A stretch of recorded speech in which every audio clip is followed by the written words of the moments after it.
Hi, I'm Joel Cherdak, President of Public Insurance Adjusters of Washington.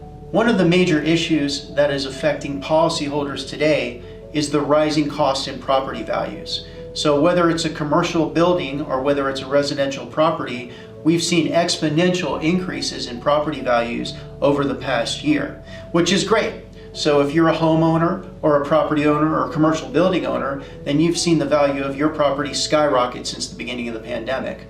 One thing that people don't think about is the amount of insurance that they have on the properties that they own.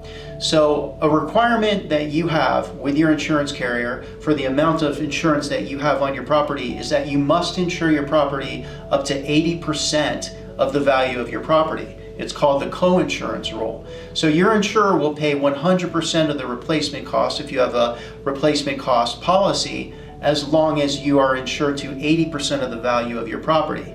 So what does that mean if the value of your property's gone up?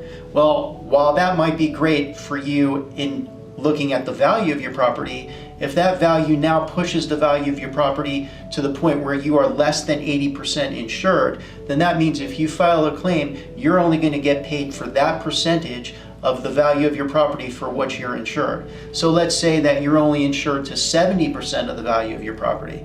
That means that if you have a claim, that the insurance company is only liable to pay 70% of the replacement cost on your property.